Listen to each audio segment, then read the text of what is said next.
Have a seat, my friend. Tell me what troubles you.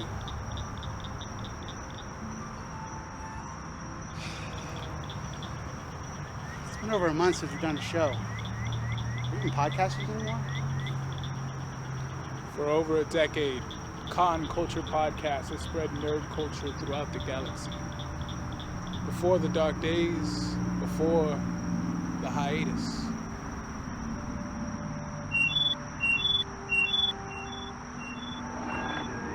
Help us, Obi-Wan. You're our only host. No, but really, you're the only one with the logging credentials to get into Riverside so that we can film a new special. So please, help us, Obi-Wan. You're our only host. Okay, now what do I click? Well, what are you going to do? Are you going to answer the call? I will do what I must. Let's get the cast back together. Woohoo! Yes! Wait. Do you think Brittany's still mad about that anime spoiler? It's been a month. Probably not.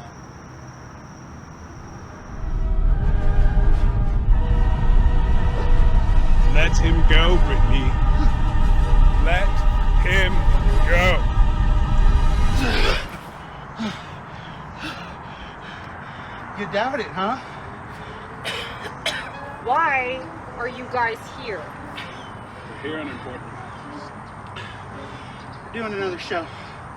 Are you in or are you out? Got a bad feeling about this, but I'm in.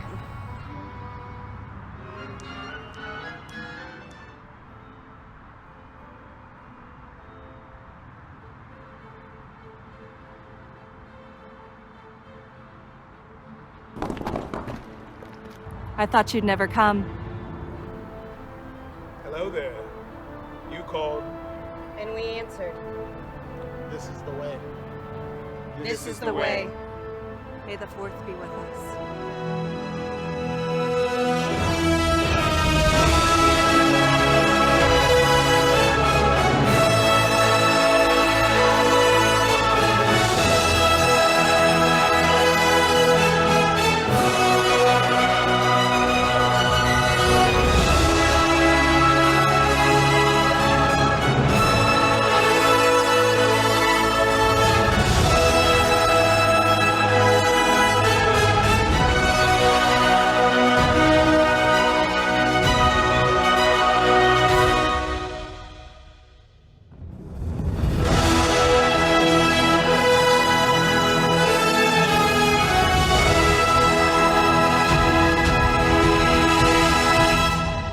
Welcome, everybody, to Con Culture Podcast. May the 4th edition? Star Wars edition? Christmas special? I don't know. Yeah. Hope y'all enjoyed that short feature that we shot in honor of May the 4th. We're going to talk about all things Star Wars that have been recent, that are currently going on, and that are coming soon. So you guys want to kind of jump in here? Because I, like a bad, rando, basic Star Wars fan, have not seen the first thing we're going to discuss. I have not seen the Mandalorian series, but that recently wrapped up, and I know you guys have seen it and have some thoughts on it. So what did you think? I've seen the memes. I've seen all the hype comments about it, but I have no context. So what did you guys think? Before anybody what's up, goes Britt? ham, I've seen all of them, but the final episode. I haven't got a chance to watch the very last one. So That's all the Did you- memes where'd I've you seen leave is off of the on? keep final it episode. spoiler free for me, please. Yeah. Jesus. Just the last episode. That's asking a lot, Britt. That's asking. They're already foaming at the mouth here. Oh, there's so- so much other stuff that's great in it. Go for it, guys. What are your thoughts on the Mandalorian series? DJ, how far are you on to it? I don't want to spoil anything either. I'm the same. I haven't had the... Are we all filthy casuals here? I am. We're all filthy casuals. Look, I've been doing other Star Wars things. exactly. Busy You got person. you got True. segment number 2. You have an Busy. excuse. Carry on. Trey, you're the most qualified individual to give us your thoughts on this. I guess. Okay. I'll go into this as spoiler free as I can. This most recent season of Mandalorian has kind of taken a tone shift away from the other seasons. which has been mixed reviews from the fans, which, let's be honest here, Star Wars has one of the most toxic fan bases I think I've ever been a part of. Much as I love this fandom and this franchise, I mean, when you have to get to a point where you release a new show, this happened last year when Kenobi came out, you have the actual actors going, if you're saying all these racist things about these actors, you're no Star Wars fan of mine. I mean, that just speaks volumes to just how toxic this fan base can be. Sorry, but that being said, I've loved this new...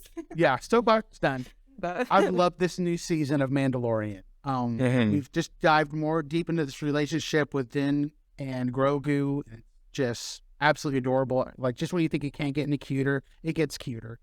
Well, and then sorry, I'm going to interrupt for a second. Also, to piggyback on that, the fact that we're getting an actual like story and lore behind the namesake Mandalorians. Like, we get to see essentially, look, don't come after me, whatever, but essentially the cult that is the Mandalorians, and that's their way of life, and they've completely given their entire lives and identities to this way of life, and it's just really cool to really get that. Okay, continue. Their clan. No, exactly. I was literally just about to say, just not only just the relationship, we get to see the culture of the Mandalorians with the rise of Bo-Katan and trying to unite everybody along with the armorer.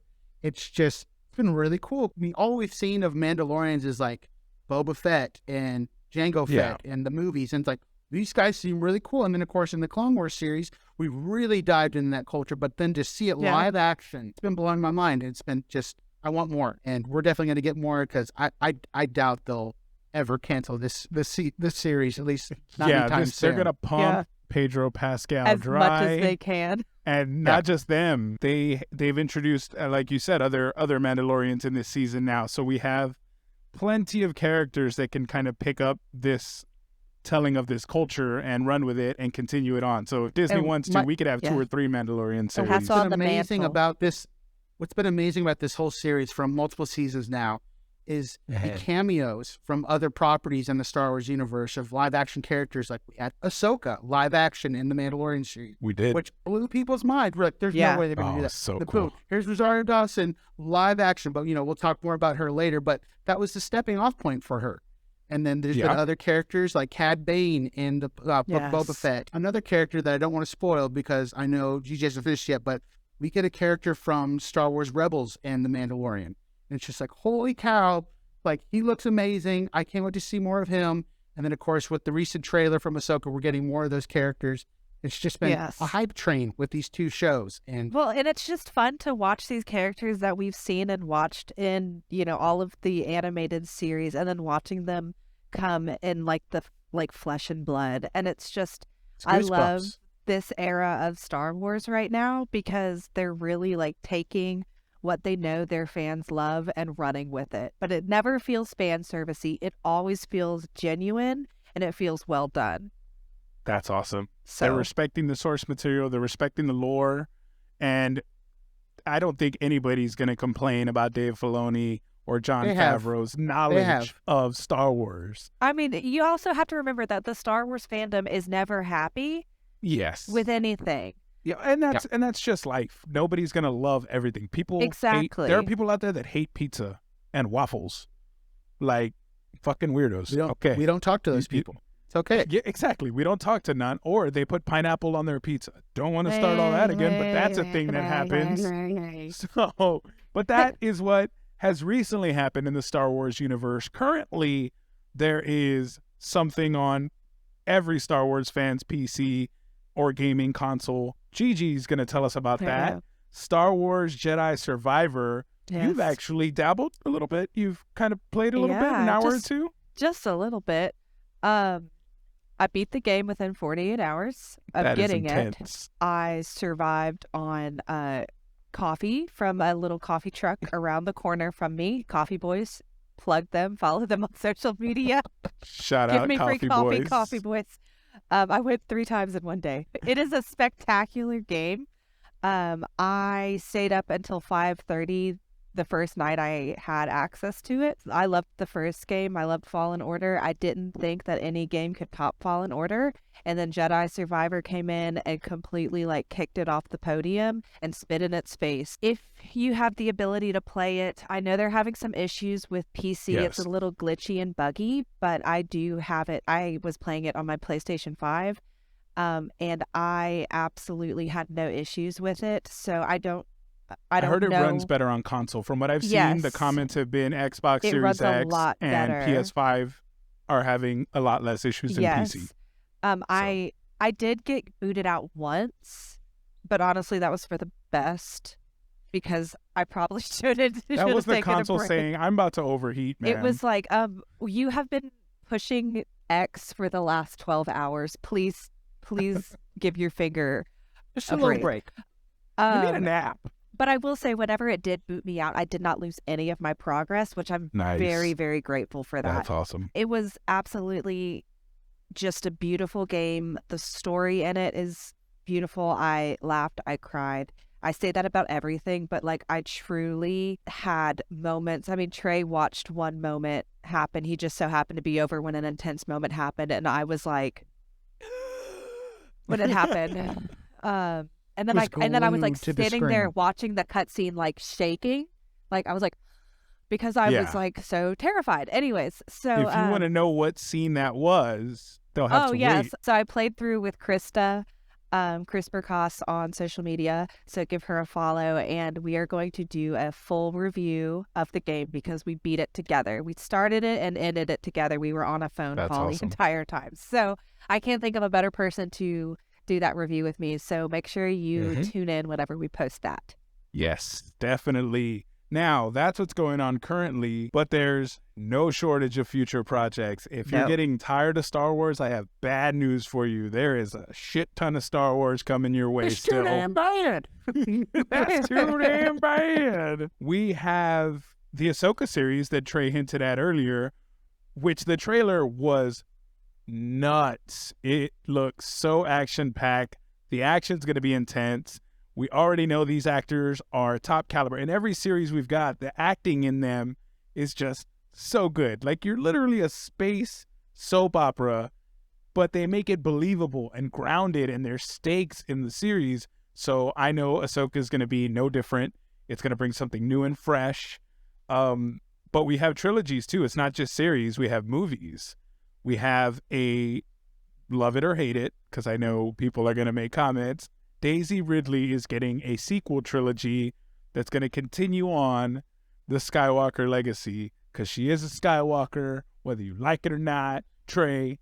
Looking at you, Trey. We're going to continue on that trilogy, as well as going back in time, Trey.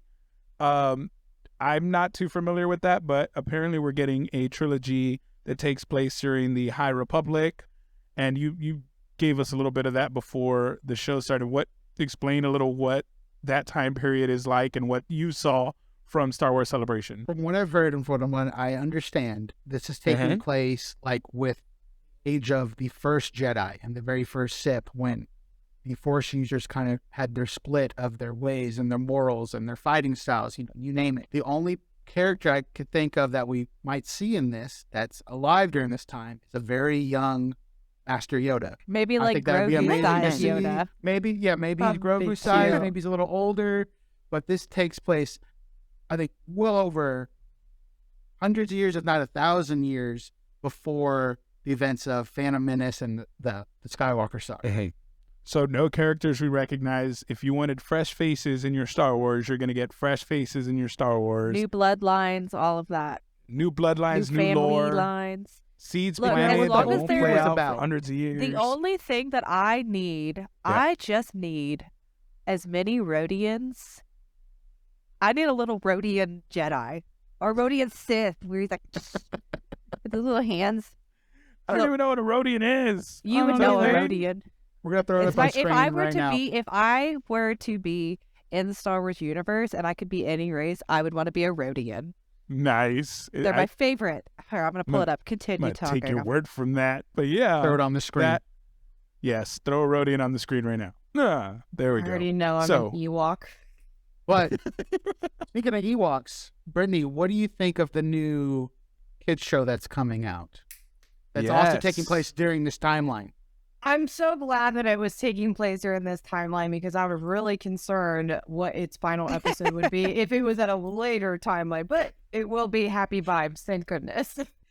Mr. Skywalker, what are we going to do? 100 years before the incident. I think it's cute, and it's also a way to bring in, like, say you have younger kids. It's hard to get your kids into the Star Wars universe when it's such an adult movie, you know, but this is a way to kind of bring in like those younger generations into the universe and introduce them to these characters. Yeah, because the lore can be intimidating. Like, even me as an adult, I didn't even know what that race was a couple minutes ago. Like, there's so much to take in that a small child's not going to grasp all of that. But if you have a entry point, like Brittany said, it's great to get younger kids into it. That's awesome. It's no different with what Marvel does with like Young Marvels or Teen Titans. It's the same kind of concept. It's going to be their younger generation group for those younger kids. Yes. The next generation of fans. Young Jedi Academy. I don't know if we said the name I mean, yet. they're really tackling it. Think about it. They've got this children's one that they're coming out with. They have season 2 of Visions, which is definitely like your high school to like 20-year-old time, you know, age gap. And then you got your adults who anime like your more fans. nostalgic. Yeah. So you've kind of got like the whole age range just real covered right there. Look, speaking of kids, here's a little Rhodian family. Let me turn off. A Rhodian family with their kids. Oh my God. I know. That's what I want to be. You should have just said Guido was a Rhodian. That's all. Yeah. Yeah, right? Race. Was that Yeah, Guido? exactly. Guido's race. So cute. Yeah. Look at that. It's a little family. Rumor has it, they're quick on the draw. They shoot first. Rumor has it. That's what I'd want to They be. used to. Rhodians. They used to. That is, regardless of whether you want to be a Rhodian or you're an Ewok, whatever part of the Star Wars universe you're a fan of, you are covered for the indefinite future because they are pumping out series. I know Bad Batch is getting or has got another season renewed. So if you like animated, they got you covered with animated live action. There's plenty of live action. 2. Yep. Andor's getting a season 2 because apparently they still haven't gotten up to the events of Rogue One, which I also haven't seen. Ah! It's my favorite. I'm just triggering every Star Wars fan in here, but I'm a fan of the classics. I can feel your anger. I'm an old man. I'm an old man and I'm setting my ways. I'm gonna crack up if they go to this, like when you said where like they split, like the Jedi and the Sith split, right? If it's like the entire storyline of the Dark Crystal, because that's all I can hear when I hear that is the crystal shard splitting and then splitting this. If this is the same concept, I'm gonna crack out. I went way more weeb than that. I went like Naruto Origin, where like the clan separated and it became, that's where I went. You could go anywhere with that. I'm sure. If you're a fan of us, we have a lot more content to come still. Fan Expo Dallas, we will be going live before then to let you know what our plans are. We will be doing cosplay interviews. We will be trying to get vendor interviews. We're going to interview anybody who will let us shove a mic in their face and answer our questions. True. So if you'll talk to us, we'll talk to you. Exactly. If you see us and we're walking around with a camera, be like, hey, I want to interview. Bam, we'll interview you there. On the only time, please don't talk to me if I'm sitting and eating or if I'm. I'm like, if I'm eating. If I'm going into the potty, don't talk to me either. That's actually how Trey lost his hand in the special. It was, they got close to the girls while they were eating. Tempers flared. It was game over after that. Saber to the hand. It was Don't mess ugly. with my nuggies. Just wanted one nuggie. No nuggie. Chicken nuggies. Now you're nubby over some nuggies. But feel free to like our page, follow us on any of the social medias at Con Culture Podcast. You guys have any last words before we go? May the 4th be with you. Be with you. May the 4th be with you. Yep. May the 4th be with you. This is the way.